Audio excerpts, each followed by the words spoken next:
Welcome back to Just Chattin', and this is the series of videos we do on Thursday and Sunday evenings just for our own entertainment.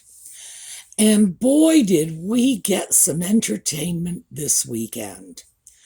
Oh yeah, Nutmeg and the Ginger Sock Puppet publicly shunned and booed. Oh my. So, when we come back, we are going to take a closer look at this.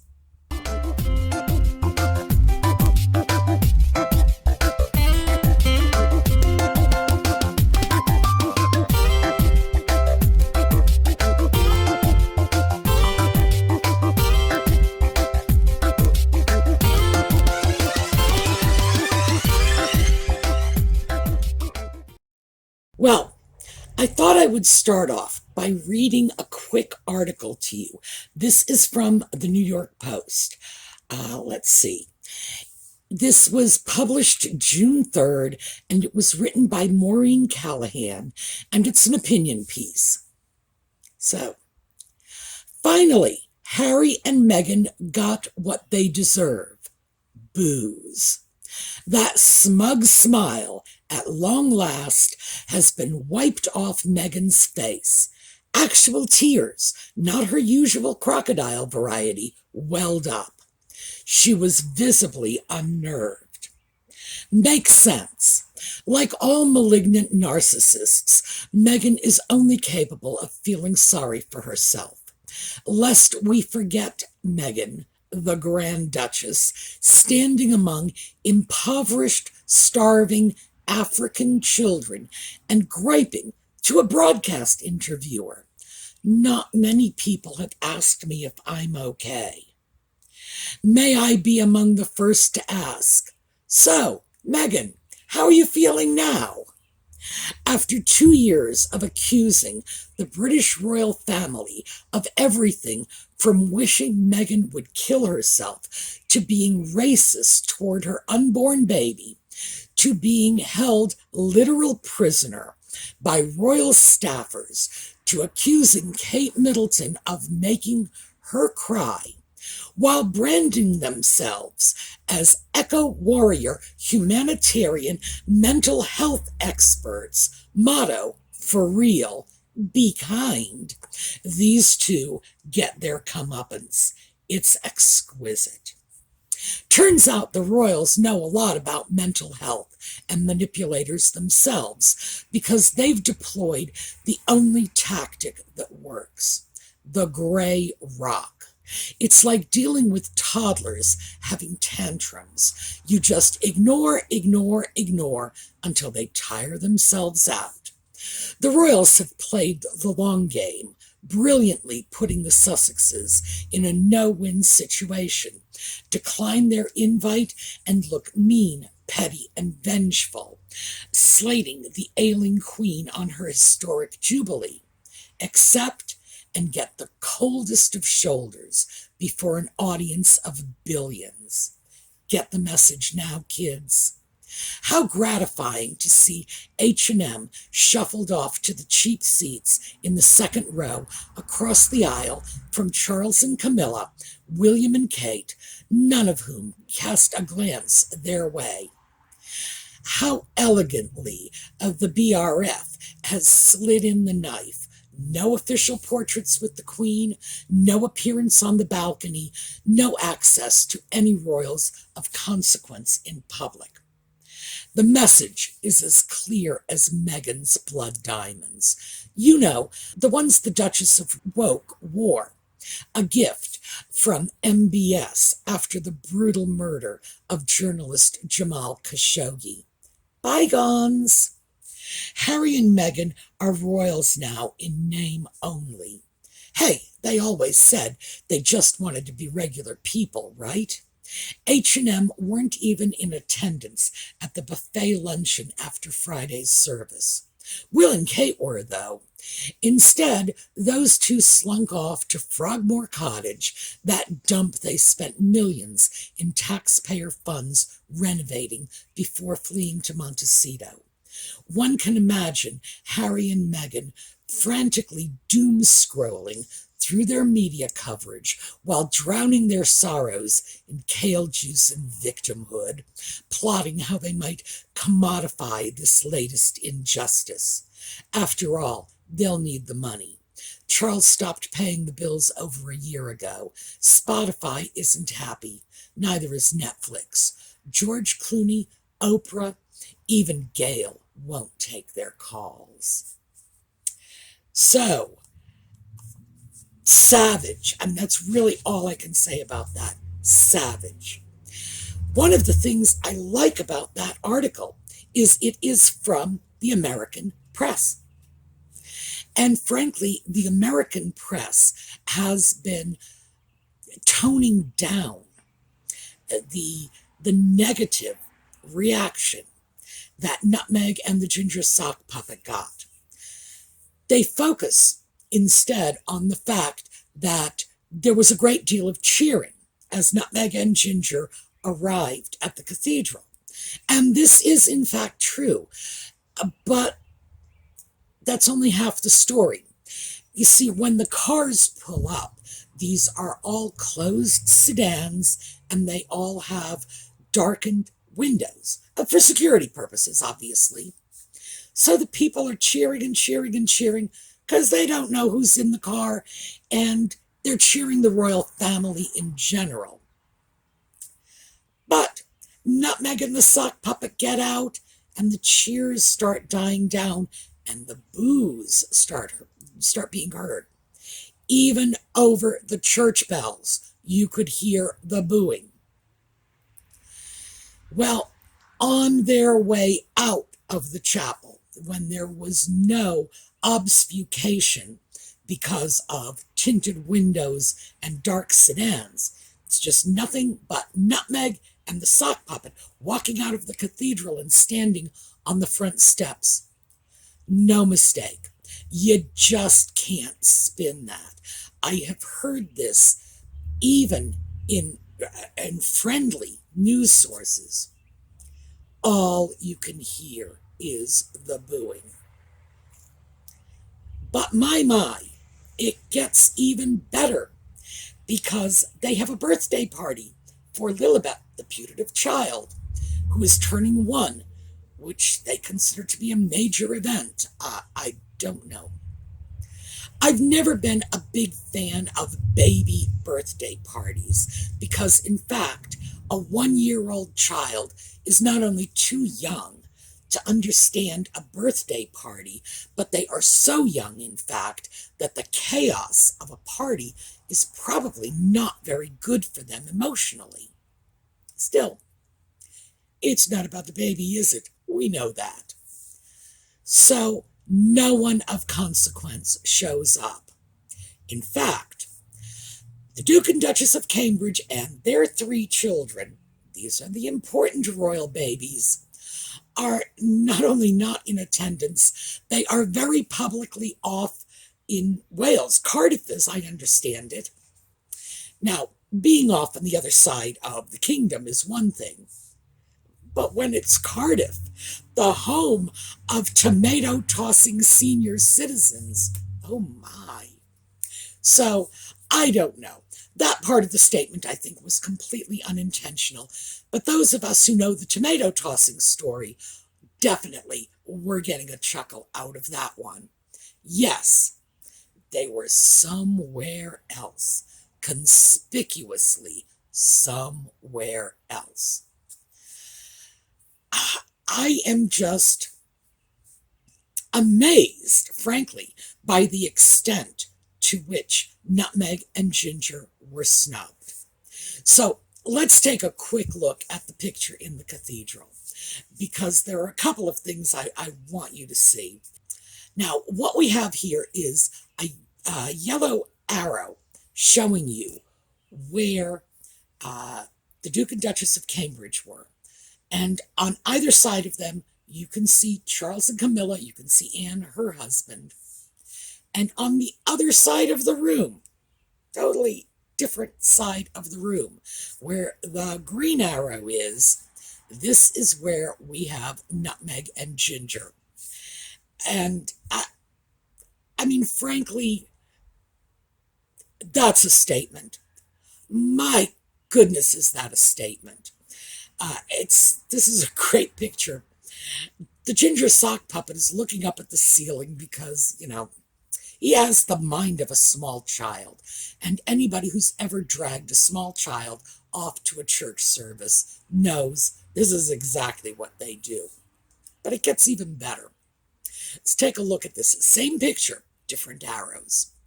All right, we've got Nutmeg, we've got Ginger, we have the Duke and Duchess of Cambridge, and the senior royals all clustered around them. Charles, Camilla, William and Kate, and Anne and her husband. Now, notice the red arrow.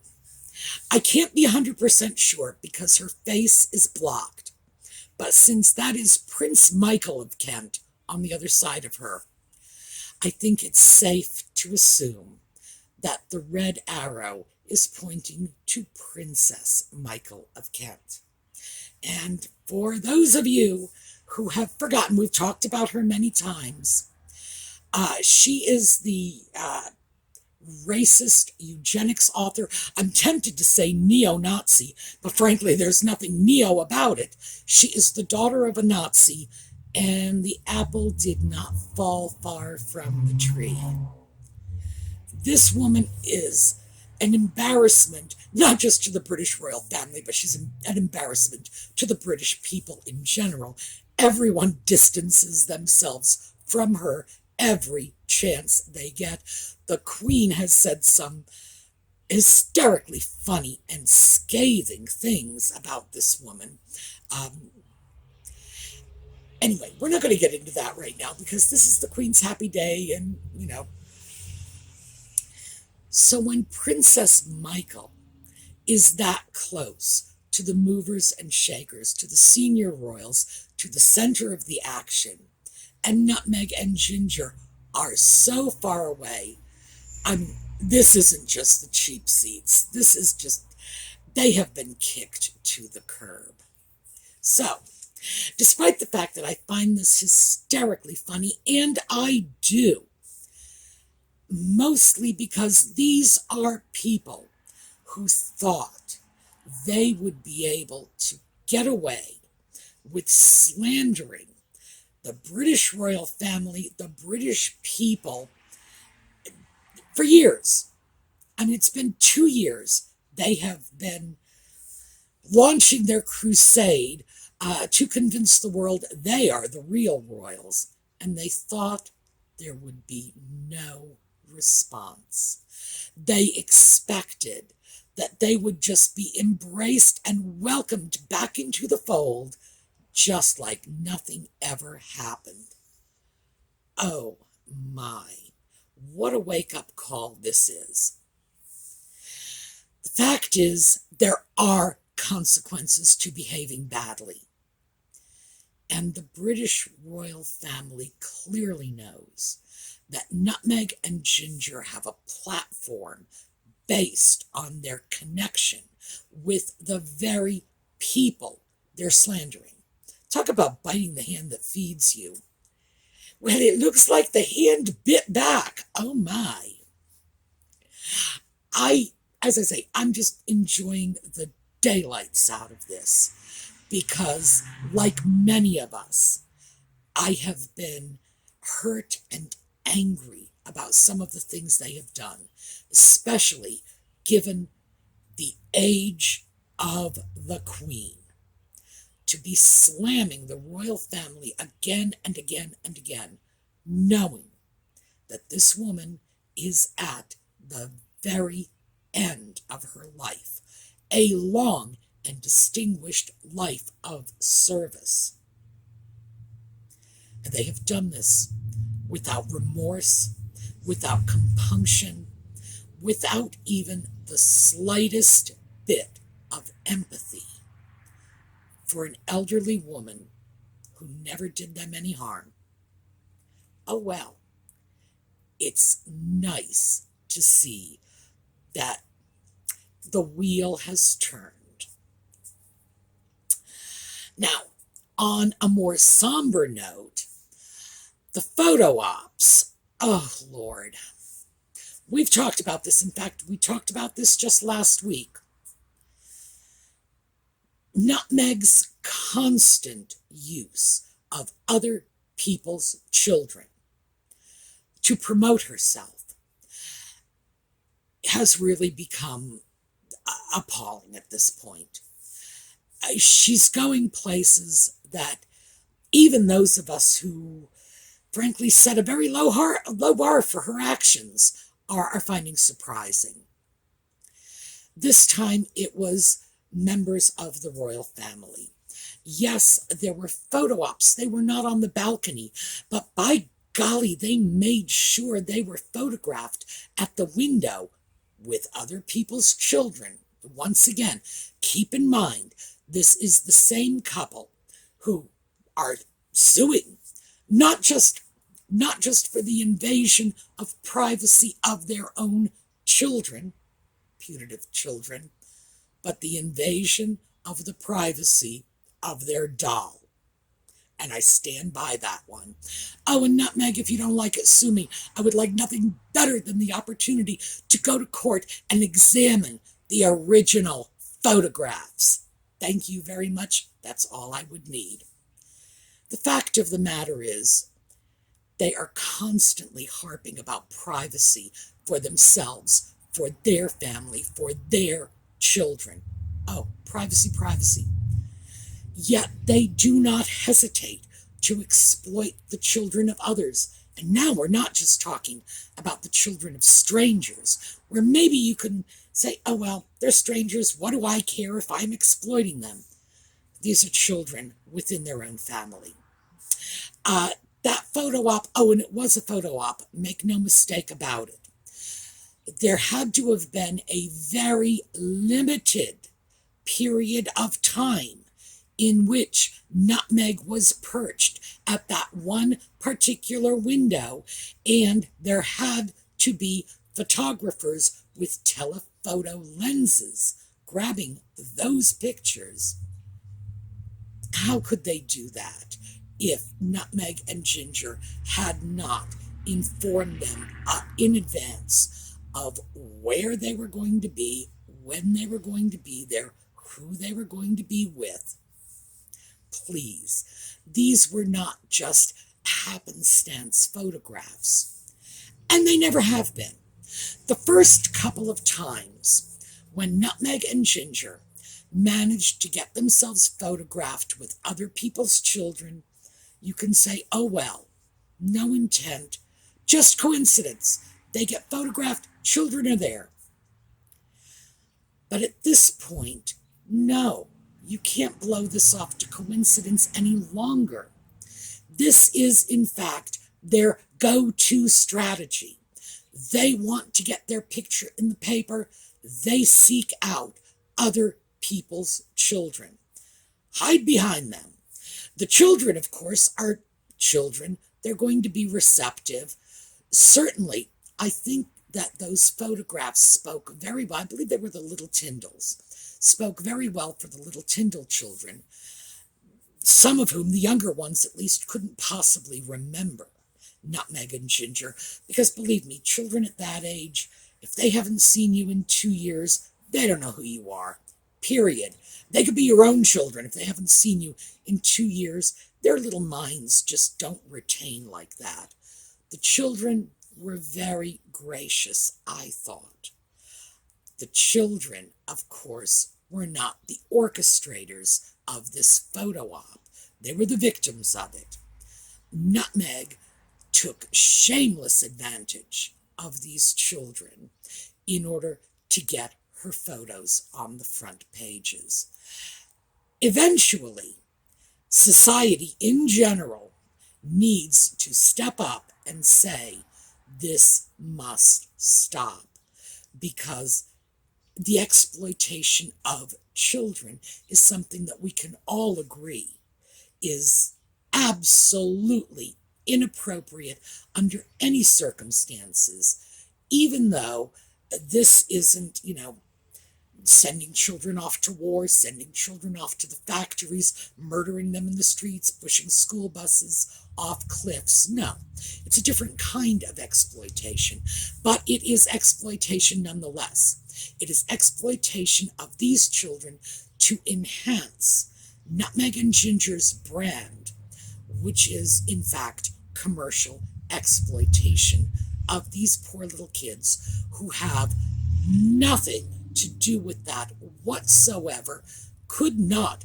comprehend it, even if they knew what was going on. And frankly, I think we need to start calling that out big time, because this is about as wrong as it gets. So that's my soapbox as far as the children go. As far as everything else goes, oh my. Couple of points on that article that I wanted to clear up, because I wasn't sure if everyone would understand some of the references that Ms. Callahan made. For starters, in one paragraph, when she spoke about the blood diamonds, she referred to MBS. That is Crown Prince Mohammed bin Salman. And she mentions the murder of Jamal Khashoggi.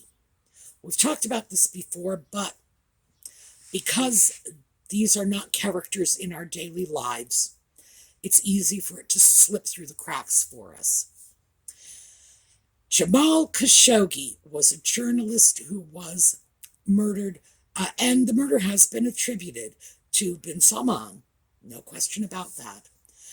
But not only was he a journalist living in the United States, he was the uncle of Dodi Fayed, the man who was killed in Paris with Diana, the man Diana was reportedly in love with and planned to marry. Meaning that Jamal Khashoggi was the future uncle of Harry. And come on, this was actually a murder that was very, very close to home for Diana and her boyfriend. So yeah, it was a really big deal. And when Nutmeg accepted diamonds from this man, I don't know how anybody can see that in any context other than offering forgiveness for the murder, offering acceptance of what took place. Now, for most of us, the murder of a journalist is an assault on free press. Certainly in the United States, it's an assault on the First Amendment. And even if you're not willing to look at it in a political context, it was the murder of a human being. But within Harry's particular universe, this mother that he adores and believes he's in psychic communication with from beyond the grave, it was the uncle of the man she loved. Oh my, nasty, nasty business. It sort of throws Nutmeg's absolute insensitivity up to a whole new level. So, thought I would clarify that a little. Anyway, this is what I have for you. It's a beautiful day in the neighborhood. And yeah, they were shunned. They were booed. And let's see what Netflix can make of that. All right. I'm giving you a slideshow. Oh, I should explain this one. I have put together some of my personal favorite photographs of the Queen. So for those of you who are going to say, oh, these are the Queen making ugly faces. No, this is the Queen having fun with the cameras, and I am absolutely rejoicing in it. Most people are aware of the fact that the Queen has a good sense of humor, but this is photographic proof of it. So, enjoy the slideshow. I hope it gives you as much of a laugh as it always gives me. And I will see you all next time. Have a terrific week.